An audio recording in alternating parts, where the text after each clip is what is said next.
Mesdames et messieurs, bonjour et merci de votre fidélité à vous informer sur Espérance TV. La 15e conférence annuelle ordinaire de l'Église méthodiste unique Côte d'Ivoire fermera ses portes ce dimanche 30 août. Jeudi dernier, le culte d'ouverture officiel, présidé par le bishop Benjamin Boni, a retenu l'intérêt de nos reporters sur place. L'Église méthodiste unique Côte d'Ivoire a fait du social une de ses vocations dans le cadre de sa mission, celle de gagner des âmes à Jésus-Christ, vocation au nom de laquelle elle a décidé en cette année 2020 de jeter un regard particulier sur la condition sociale des veuves et orphelins. Cette problématique est d'ailleurs le thème de la 15e conférence annuelle ordinaire. C'est à juste titre que le révérend pasteur Frédéric Agba, surintendant du district de Daloa, lors du culte d'ouverture de cette session, a axé sa prédication sur le thème « L'huile de la veuve », thème extrait de 2 Rois, chapitre 4, versets 1 à 7. Ce culte a été présidé par le bishop Benjamin Boni, premier responsable de l'Église méthodiste unique Côte d'Ivoire. Tous les délégués, pasteurs et laïcs de la 15e conférence annuelle ordinaire ont pris part à ce culte. 9 pasteurs proposants en fin de stage seront consacrés ce dimanche 30 août au cours du culte de clôture de la 15e conférence. En vue de la confirmation de leurs appels ministériels par l'Église, ils ont chacun rendu témoignage. C'était hier lors de cultes éclatés dans les districts d'Abobo et Abidjan-Nord. Nos reporters y étaient. Le parcours social et spirituel du berger dans la foi est un élément déterminant pour confirmer sa vocation de pasteur. Ce vendredi 28 août 2020, au temple Bethel d'Abobo Baoulé, les pasteurs Michel Kouachi Ncho, Laurent Goro et Joël Amonkou ont apporté la preuve de cette affirmation de foi. Égrenant à tour de rôle leur témoignage sous l'œil vigilant de leurs dévanciers, ces ouvriers de Dieu, issus de la 8e promotion de l'ISTA, ont convaincu de leur appel ministériel. Un des responsables me dit ceci: depuis que je sers Dieu, je n'ai pas encore vu quelqu'un qui soit rempli de Saint-Esprit comme toi. Et il pria pour moi en ces termes: je délie ta langue au nom de Jésus. Dès cet instant, j'ai commencé à prophétiser, à chanter les louanges du Seigneur dans des langues qui m'étaient inconnues. À partir de ce moment, je vais avoir des songes dans lesquels je prêchais dans les églises, dans les places publiques, des songes où je chassais les démons, je priais pour les malades et ils recevaient la guérison, quelle que soit leur maladie, et même des morts qui revenaient dans la vie. Dieu a utilisé les gros moyens pour m'appeler à lui. Et tellement j'étais incrédule, il a même employé un malade mental, un fou, pour m'interpeller comme pasteur. Aujourd'hui, je suis venu donc dire que le Dieu que nous adorons est véritable. Il peut passer par tous les moyens pour nous amener à lui et surtout pour nous amener à le servir. En tant qu'enfant de l'Ouest, quelqu'un dont les parents ont adoré les masques, aujourd'hui le Seigneur m'envoie vers cette population qui est sans Jésus pour pouvoir leur apporter la bonne nouvelle. Nous avons été sur le terrain et par la grâce de Dieu, nous sommes à l'étape fatidique de la consécration. C'est le soutien du Seigneur, c'est son appui qui nous permet d'être là, mais c'est également les conseils de nos dévanciers qui nous permettent d'être là. Nous prions que la grâce du Seigneur nous donne d'entrer dans ce ministère pastoral et de faire pleinement la volonté de Dieu. À l'issue de ce témoignage édifiant, chaque pasteur a été présenté avec son épouse à l'Assemblée. Les parents, amis, collègues et connaissances venus assister à ce culte de témoignage ont prié pour ces pasteurs afin d'appeler la protection et la bénédiction divine sur eux dans leur saint ministère. Plusieurs fidèles n'ont pas manqué de montrer leur satisfaction face à ces témoignages. Ce soir, vraiment, nous avons assisté à 3 grands témoignages qui étaient vraiment édifiants. Nous avons beaucoup besoin dans ces temps qui courent, surtout là, d'avoir plus de missionnaires, plus d'hommes de Dieu et les avoir auprès de nous, ça nous édifie vraiment. Le témoignage vraiment nous a édifiés. Ça m'a beaucoup plu et que vraiment le nom du Seigneur Jésus soit béni et que le ministère grandisse, que son œuvre grandisse dans le monde entier. J'ai été édifié par les témoignages des pasteurs proposants qui viennent de faire leur témoignage. En tout cas, nous étions édifiés et je suis fier de leur témoignage. C'est pour la première fois que cet événement arrive ici à l'église. En tout cas, je suis fier de ce que je viens de voir. Il est important de savoir que ces pasteurs seront tous consacrés ce dimanche 30 août 2020 lors du culte de clôture de la 15e conférence annuelle ordinaire de l'Église méthodiste unie Côte d'Ivoire. Au temple à Galilée du plateau d'Ocuy, ce sont les pasteurs Elisabeth Tano, épouse Cassie, Laurent Martial Tété et Roger Yao qui ont rendu leur témoignage. Et pendant que je partais vêtu de soutane, j'entendis le très révérend pasteur Fulgence Kofi dire à des personnes que cette fille-là, parlant de moi, aurait perdu la raison si elle ne devenait pas pasteur. Et toujours dans le rêve, une voix venant du ciel me dit, pourquoi hésites-tu? Pourquoi te mets-tu en retard?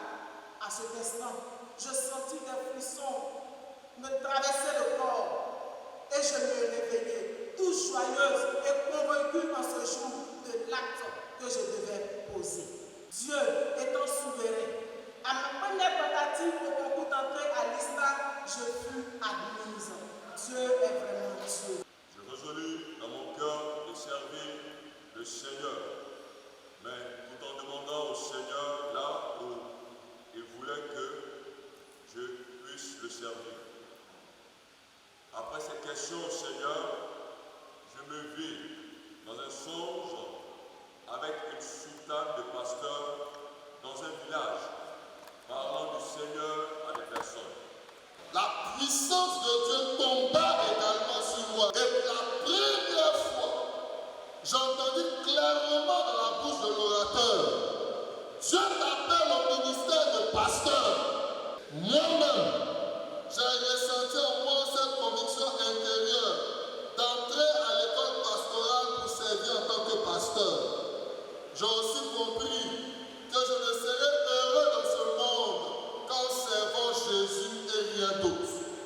Après ces témoignages qui ont reçu l'adhésion des parents, collègues, amis et connaissances, le très révérend Jean Mel, surintendant du district de Divo et modérateur du jury, a confié les 3 appelés au Seigneur. Mais l'autorité ecclésiastique a tenu à apporter des précisions sur le processus qui préside à la confirmation de l'appel pastoral dans l'Église méthodiste unie.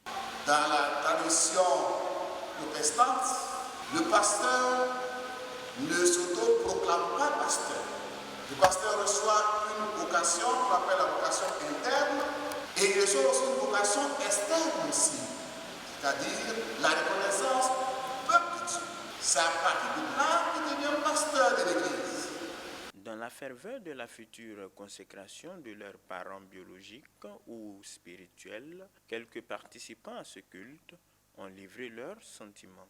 C'est des personnes qui sont allées très loin dans les études, qui ont été visitées par le Seigneur et qui ont accepté de le suivre de tout leur cœur, de toutes leurs âmes. Donc vraiment, c'était des témoignages édifiants. C'est des pasteurs qui sont engagés, qui ont accepté de suivre le Seigneur pour toute leur vie. Ces 3 pasteurs, avec 6 autres de leurs homologues, seront consacrés ce dimanche 30 août 2020 au cours du culte de clôture de la 15e conférence annuelle ordinaire de l'Église méthodiste unie Côte d'Ivoire qui se tient actuellement au temple Canaan de Cocody-Angré. À l'instar de leurs collègues qui intervenaient au même moment, au sein des temples Bethel d'Abo-Baoulé et Galilée Plateau d'Ocuy dans le district d'Abobo, les pasteurs Krakou Mobio Priska Paul Daniel, Kwame Hervé Fabrice et Ngeta Aka André Wilson ont rendu témoignage au temple Nazareth de Bonoumé dans le district Abidjan Nord. Je suis l'aîné d'une famille de 3 enfants du père différents. je m'étais promis, ainsi qu'à la maman, de laver le propre que lui ont fait subir les hommes en travaillant pour lui donner une aide socialement et financièrement heureuse. Au fur et à mesure que j'avançais dans les études, l'étau semblait se resserrer sur moi. Partout où j'allais dans les églises, les gens m'appelaient pasteur, même à l'école. Avant, par exemple, toute la jeunesse de regroupement m'appelait Tiens-moi. Je le voyais en train de cueillir des fruits mûrs. Quand j'ai commencé à cueillir les fruits tombaient de plus en plus. Et cela m'a fait peur. Quand je me mets à parler de Dieu, à apporter la bonne nouvelle, à apporter mon soutien aux autres, quand je le fais, j'ai la certitude que c'est là que Dieu veut que je sois. Travaillant en plein temps pour lui. Aujourd'hui, je ne l'ai plus, je ne l'absorbe plus, mais je suis prête à porter cette croix dont le charge dans le Seigneur Jésus, mon maître et sauveur. Pendant que j'étais dans un moment de jeûne et de prière, j'ai dit au Seigneur, si tu m'as réellement appelé à ton service, donne-moi le pas et je te servirai. Le 18 août 2007, Dieu m'a fait la grâce d'avoir le bac et m'a rappelé la promesse que j'ai faite. J'ai dit, on peut travailler et servir le Seigneur. Moi, je suis un grand biologiste. Les conseils d'usage pour faire aussi objet de témoignage sur le terrain ont été donnés aux 3 pasteurs par le très révérend pasteur Roland Nguessan, surintendant du district d'Alzopé, représentant le bishop Benjamin Boni. Plusieurs parents, amis et connaissances de ces pasteurs proposants ont assisté à ce culte de témoignage. À cette 15e conférence de l'EMUCI, comme c'est d'ailleurs le cas lors des assises annuelles de l'Église, un point d'honneur est mis sur un certain nombre de services à la personne. Du petit commerce sur place à l'assistance sanitaire, la sécurité et l'hygiène, sans oublier la restauration, tout y passe. C'est un constat d'Hélène Agbabou. Installée dans une salle de l'école du dimanche du temple Canon d'Angré, une infirmerie est ouverte chaque jour et ce sera ainsi jusqu'à la clôture de la conférence. Une bonne santé passe aussi par une bonne hygiène ainsi que la mise à disposition d'infrastructures sanitaires. Non loin de l'infirmerie ont été aménagées des salles d'eau pour tout type d'usage. Je me sentais très fatiguée, j'avais surtout très mal à la tête et j'ai demandé comme ça à notre responsable. Elle m'a dit qu'il y avait une infirmerie ici. Je suis venue et le médecin qui est là, il m'a reçu. Il m'a demandé mes symptômes, je lui ai donné. Il m'a dit que c'est sûrement la fatigue à cause du service qu'on a fait. Et il m'a donné un remontant et aussi 2 comprimés pour les maux de tête. Il faut dire au niveau des toilettes, tout se passe bien parce qu'il y a une organisation mise en place. Nous avons un département de toilettes côté les pasteurs, le bishop et les surintendants.